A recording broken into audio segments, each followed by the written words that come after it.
Good morning সকলোকে নমস্কাৰ জনাইছোঁ আৰু আজি ভ্লগটো আৰম্ভ কৰিছোঁ। আজি জানুৱাৰী 1 তাৰিখ 2022 চনৰ নৱবৰ্ষৰ সকলোলৈকে শুভেচ্ছা জনালোঁ। আৰু আজি আমি চেণ্টাৰলৈ আহি আছোঁ, প্ৰজাপিতা ব্ৰহ্মকুমাৰী ঈশ্বৰীয় বিশ্ববিদ্যালয়। চাওঁচোন আহক কিনো আছে তাত, আপোনালোকক দেখুৱাই যাওঁ। আৰু বছৰৰ প্ৰথম দিনটো আজি ভগৱানৰ ঘৰৰ পৰাই আৰম্ভ কৰোঁ বুলি ভাবিছোঁ, গতিকে আহকচোন যাওঁ চাওঁগৈ। আমাৰ লগতে এয়া ধেৰ আহিছোঁ, বাইদেউ ভতিজা ভণ্টি চব আহিছোঁ, সকলোৱে যাম এতিয়া, চাই থাকিব।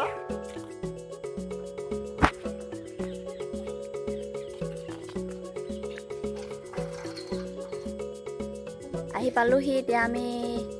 ঈশ্বৰীয় বিশ্ববিদ্যালয়, আৰু ভিতৰলৈ যাওঁ। আৰু ভিতৰত বেহেনজি আছে, তেওঁনো কি কয় শুনিম। আৰু ইয়ালৈ আমি এইকাৰণেই আহোঁ, কাৰণ আমাৰ আত্মিক চিন্তনৰ কাৰণে, আমি নিজৰ আত্মাটোক শান্তি দিবৰ কাৰণে ইয়ালৈ আহোঁ। আৰু আপোনালোকেও আহিব আৰু দেখুৱাই যাম, চাই থাকিব।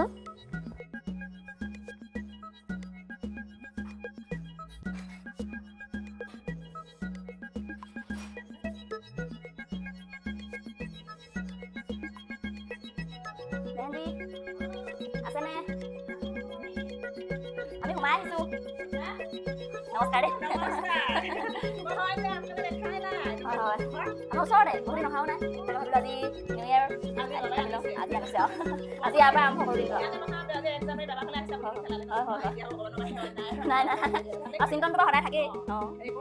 কৰা আছে মোৰ স্মৃতি গগৈ।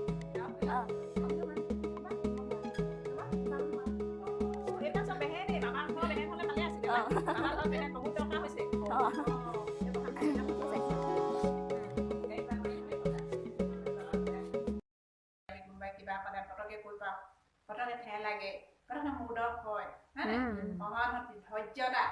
ধৈৰ্য ধৰিব লাগে। এনেকুৱা সমস্যা আহিছে, এনেকুৱা বিপদ আহিছে, আমি সেইখিনি সময়ত ধৈৰ্য ধৰিব লাগে। এইবোৰ দেৱী গুণ, বোলে মোৰ ধৈৰ্য নাইকিয়া হৈ গৈছে, একদম পুৰা ধৈৰ্য নাই এনেকে যে কয়, পুৰা ধৈৰ্য, সহনশীলতা, ভদ্ৰতা, নম্ৰতা, হৰ্ষিত মুখ, অন্তৰ্মুখ। এতিয়া ভগৱানে কৈছে একদম পুৰা চাইলেণ্ট হৈ থাক, তাস্তি হৈ থাক, দেখিও নেদেখা ভাও যোগ এই দুনিয়াখন। এই দুনিয়াখন এনেই মানে এতিয়া আহিছোঁ, গৈছোঁ, দেখিছোঁ, এই ইয়াত একো মোহ মায়া একো নাই এনেকৈ। এতিয়া তোমালোকে এতিয়া হোৱা বেহদৰ বৈৰাগী হোৱা, বানপ্ৰস্থি হোৱা, কৰ্মাতীত হোৱা, এতিয়া যিটো সময় আহিছে, এতিয়া চব ফালৰ পৰা আৰাই আহিছে আৰু অকণমান সময় আছে। ভগৱানে আমাক সদায় কৈ আছে, যুৱকী নবা কৈ আছে, বিনা চামনে খৰা আহে, বিনা চামনে খৰা আহে। এতিয়া ল'ৰা বুঢ়া ডেকা গাভৰু চবেই এতিয়া বানপ্ৰস্থি হ'ব, চবেই এতিয়া ভগৱানে চবকে লৈ যাবলৈ আহিছে। এতিয়া যে পবিত্ৰ হৈ যি যাব, বাবাৰ যি শ্ৰীমতত চলিব, তেওঁলোকক বাবাই তুলি লৈ বাকী একদম পুৰা হাহাকাৰ লাগিব, তমৰা মৰিকতা সতি তেজৰ ৰামলি হ'ব। তাৰপিছত এতিয়া অহা নাই বা ইয়ালৈ, সেই সময়টো আহিব যেতিয়া, অন্তিম সময়ত আহি ইয়াত নোজুৰিবই। তেতিয়া অকণমান দৃষ্টি দিলেও দৃষ্টি ল'ব নোৱাৰিব, দুৰ্বল হৈ যাব। সেইকাৰণে এতিয়া ভগৱানে কৈছে এতিয়া আনৰ কথা ভাবি লাভ নাই, এতিয়া নিজৰ কথা আৰু ভগৱানৰ লগত।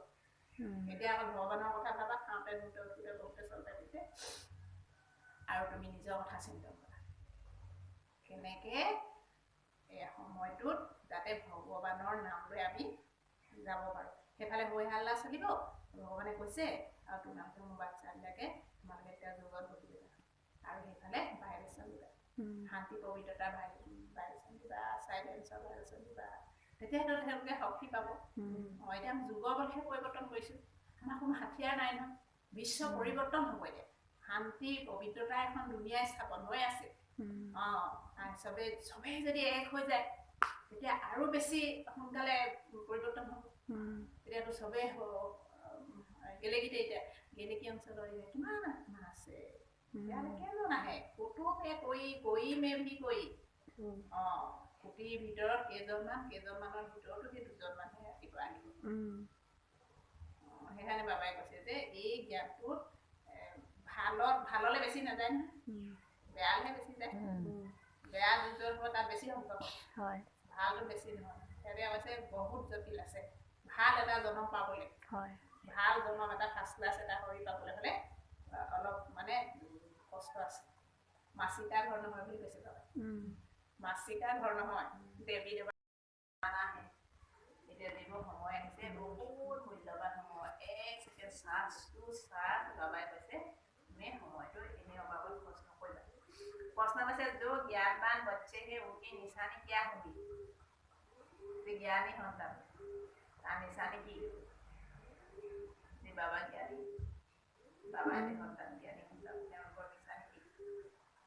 वे सदा सर्विस पर जुटे रहेंगे केनेके पोकात बोले मैं सर्विस কৰিব পাৰো মই সেৱা কৰিব পাৰো খাবা বাবা अविनाशी ज्ञान रत्नों का दान करने में उन्हें खुशी होगी बाबा ज्ञान को यदि अनोखी को पाए तो बहुत खुशी लगे बाप भी उनसे राजी होगा वो कब बाहियात खान पान आदि के ख्यालों में समय नहीं गवाएंगे कुआर प्रति हिमान माने लांच নাই এইটো খাও এইটো বনাই সেইটো মানে হেবু খেলাই নাথাকে সময় কিবা এটা পালো আৰু খালো বস वैसे उनको कभी रोना नहीं आ सकता बाबा जी ज्ञानी आत्मा लगे उन्हें कभी यह अहंकार नहीं आएगा कि फलाने को हमने क्या दिया ज्ञान को है उन्हें अहंकार हमको क्या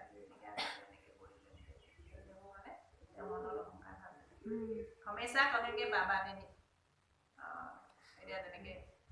बाबाई कहाइছে बाबाई কৈছে बाबाई দিছে বুদ্ধিটো হেতু থাকিব লাগে সব সময়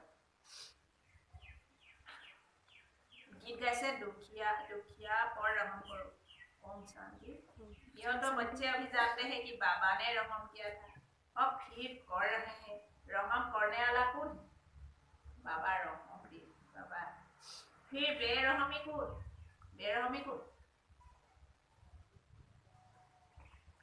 बाबा रहम दी बाबा आमाक दया करे आरो আমি দি আর দুখ কোনে দিয়ে আমি দি এতিয়া যিখন দুনিয়াই ৰাৱণৰ দুনিয়া বুলি কৈছে হয় বাবা বাপ আৰু বাবা দুনিয়াখন হৈছে এই সংগম যুগত বাবা আহিছে আৰু সত্যতা হৈছে আমাৰ নিবিকাৰী দুনিয়া মানে কি ভগৱানে ঈশ্বৰীয় মানে পৰিয়াল থাকিব আমি তাত কোনো মানে দুখ নাই এতিয়া যিখন দুনিয়া আছে কলিযুগী দুনিয়াখন ভ্ৰষ্টাচাৰী দুনিয়া এখন দুনিয়া ৰাৱণৰ দুনিয়া বিকাৰী দুনিয়া আখৰি দুনিয়া আকৌ কোনো মাতি বুলি নহয় বেয়া চব পাথৰ বুদ্ধি হৈ গ'ল বুদ্ধিবোৰ হা এটা बेरहमी ये बरोबर भी तुम ही जानते हो बाप ने रहम किया भारत पर अर्थात भारत को हीरे जैसा बनाया চেষ্টাচাৰী দেৱী ৰাজ্য স্বৰাজ্য দিয়া এইবোৰ চব বাবাই কৈ আছে চেষ্টাচাৰী দুনিয়া বনাইছে দেৱী দুনিয়া বনাইছে হীৰাৰ নিচিনা এটা বনাইছে এখন দুনিয়া হীৰা তুল্য আমাকো বাবাই হীৰা তুল্য জীৱন বনাই আছে যদি বাবাৰ লগত থাকা বাবা শ্ৰীমতত থাকা তেতিয়া বাবাই তোমাৰ জীৱনটো হীৰা নিচিনা বনাই तुम अब समझ रहे हो लक्ष्मी नारायण को राज्य भाग्य किसने दिया তেতিয়াহ'লে লক্ষ্মী নাৰায়ণৰ জন্মটো কোনে দিলে সেই ৰাজ্যখনত থাকিবলৈ কোনে বনাই দিলে এইবোৰ কাৰ হাতত আছে শক্তি বাবা হাততে আছে এতিয়া মানুহৰ কথা শুনিলে বা দুনিয়াৰ কথা এইবোৰ আমি ফচিলে আমি কি হ'মগে সেই তেনেকুৱাই হ'মগে যদি বাবাৰ কথা বুজিলে আমি মানি চলো তেতিয়াহ'লে বাবাই আমাক কি বনাবলৈ আহিছে লক্ষ্মী নাৰায়ণৰ বনাবলৈ আহিছে আৰু লক্ষ্মী নাৰায়ণৰ ৰাজ্যখন কোনে বনালে বাবাই দেৱী দেৱতাৰ ওপৰত নপাম এইটো যিটো আহি আছে যিটো স্থাপন হৈ গ'ল এতিয়া আহি আছে সত্যতেতা যুগত আমি কি হ'মগে দেৱী দেৱতাৰ ওপৰত আমি তাত বুজিলেনি মহাসুখত একদম আমাৰ কি থাকিব ডাবুৰ তাত ৰতনজৰী তাত পবিত্ৰতাৰ তাত একদম সোণৰ অলংকাৰ লক্ষ্মী নাৰায়ণৰ ফটোকপি চাই দিয়ে সোণৰ মুকুট সোণৰ অলংকাৰ তেওঁলোকৰ শৰীৰত কেনেকুৱা পিন্ধিছে সেই অলংকাৰখিনি এতিয়া যি পবিত্ৰতাৰ তাত পিন্ধিছে ৰতনজৰী তাত পিন্ধিছে সেই অলংকাৰবোৰ এতিয়া আমি এই সংগম যুগত ধাৰণ কৰিব লাগে এতিয়া পিন্ধিব লাগে তেতিয়া বিষ্ণু হাতত কি থাকে শংখ চক্ৰ গদা পদ্ম শংখই কি কয় পদ্মৰ হাতত যে আছে কেলে আছে সেই নিচানিবোৰ পদ্ম পদুম ফুল বোকা পানীৰ মাজত থাকিও আমি এতিয়া নিয়াৰা পিয়াৰা হৈ ঘৰ গৃহত থাকিও আমি নিয়াৰা পিয়াৰা পবিত্ৰ হৈ থাকিব পদুম ফুলৰ নিচিনা সেইটো নিচানি তাৰপিছতে আৰু সেই চক্ৰ যে দিছে চক্ৰ আৰু চক্ৰতে ভক্তি মাৰ্গত সেই অসুৰ গলা কথাটো দেখায় শ্ৰীকৃষ্ণই যে এই হিংসা যুদ্ধ এইবিলাক হয় তেতিয়া অসুৰ গলা কথা কিন্তু আমাৰ যিটো মানে এতিয়া ধৰি লওক আমাৰ এতিয়া এই বাবাই আমাক যি কৈছে যে আদি মধ্য অন্তৰ জ্ঞান দিছে সৃষ্টি চক্ৰ আদি মধ্য অন্তৰ জ্ঞান দিছে আমি নাজানিছিলোঁ আগত কি আছিল আমাৰ ভগৱানে আহি ক'লে যে তুমি তাৰপিছত আমি কি হ'ল তাৰপিছতে আমি দেৱী দেৱতাৰ পিছতে আমি পূজাই মানে আমি হেৰি ভগৱানক বিচাৰি ফুৰিছোঁ তাৰমানে আমি য'ত পূজা কৰিবলৈ ল'লোঁ দেৱী দেৱতা আমিয়ে আছিলোঁ আমিয়ে আকৌ দেৱী দেৱতাবিলাকক পূজা কৰিব লাগিব তাৰপিছতে আকৌ আদি মধ্য অন্তত এতিয়া কি হ'ল ভগৱানক বিচাৰি বহুত কিবা কিবি ভক্তি কৰি এতিয়া আমি লাষ্টত ভগৱানক পাইছোঁ ভক্তিৰ ফলটোৱে জ্ঞানটো পাইছোঁ জ্ঞান পালোঁ এতিয়া তাৰপিছত আৰু কৈছে আদি মধ্য অন্ত এতিয়া ভগৱানক পাই লৈ এতিয়া কি কৰিছোঁ আমি এতিয়া ভগৱানে আমাক পালনা কৰি আছে আমাক পবিত্ৰ কৰাইছে আমাক মানে কি ৰাজযোগৰ শিক্ষা দিছে গীতাৰ জ্ঞান শুনাইছে সৎ সংগত দি আমি এতিয়া আহি ভগৱানৰ মহাবাক্য শুনিছোঁ তেওঁ আমাক কি কৈছে তুমি এনেকুৱা আছিলা এই কলিযুগী দুনীয়াখনত তুমি মানে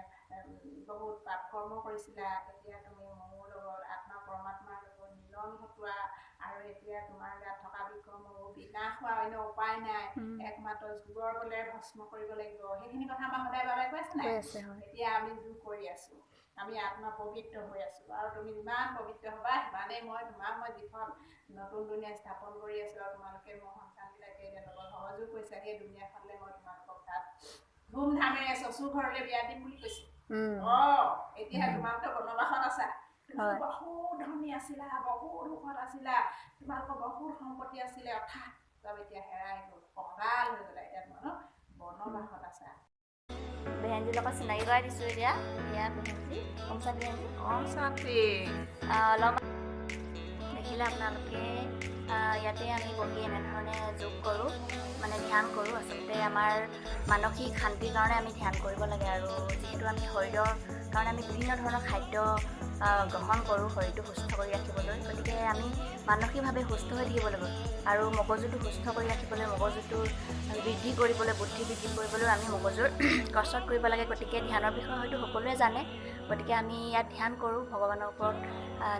চিন্তা কৰোঁ ভগৱানক আত্মিক চিন্তন কৰোঁ আৰু ভগৱানৰ লগত আমি আত্মিক মিলন কৰোঁ আচলতে আমি সেইকাৰণে ইয়ালৈ আহি ধ্যান কৰিছোঁ আৰু বছৰটো যাতে ভালে কুশলে যায় তাৰে চিন্তাও কৰিছোঁ আৰু ভগৱানৰ পৰা আশীৰ্বাদ বিচাৰিছোঁ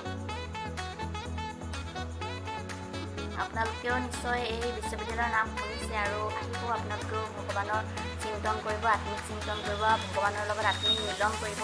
যিহেতু শান্তিৰ প্ৰয়োজন বৰ্তমান বিশ্বখনত বিশ্বৰ পৰিৱৰ্তন ঘটিছে আৰু সেই উদ্দেশ্যে আজি ইয়ালৈ আহিছিলোঁ আৰু ইয়াৰ পৰিৱেশটো অলপ দেখুৱাই দিম চাই ল'ব আপোনালোকে এতিয়া আমি পাছফালে আছোঁ বিদ্যালয়ৰ ইয়াত বৰ ধুনীয়া সুন্দৰ পৰিৱেশ আৰু ইয়াত ফুলনিও আছে বেহেনজিয়ে খুব সুন্দৰকৈ ফুলবোৰ ৰাখিছে ধুনীয়াকৈ আপডাল পিপালাই কৰি ৰাখিছে আপোনালোকক দেখুৱাই দিছোঁ খুব সুন্দৰ এটা পৰিৱেশ আৰু শান্ত পৰিৱেশ ইয়ালৈ আহিলে মনটো একেবাৰে ভৰি পৰে আৰু সঁচাকৈ শান্তি আছে এইডোখৰ ঠাইত মানে একেবাৰে শান্তি আৰু শান্তি বিচাৰিবলৈ হ'লে আমি ইয়ালৈকে আহোঁ এয়া মনোবা ওম শান্তি এতিয়া ঘৰলৈ উভতিছোঁ ৰাস্তাতে আছোঁ বেছি দূৰ নহয় কাৰণে আমি খোজকাঢ়িয়ে আহিছোঁ আৰু আজি ভিডিঅ'টো মই ইমানতে সামৰিবলৈ লৈছোঁ যদিহে ভাল লাগিলে লাইক কমেণ্ট শ্বেয়াৰ আৰু ছাবস্ক্ৰাইব কৰি দিব আৰু আধ্যাত্মিক চিন্তা কৰিবলৈ ব্ৰহ্মকুমাৰী বিশ্ববিদ্যালয়লৈ নিশ্চয় আহিব লগতে হেপী নিউ ইয়েৰ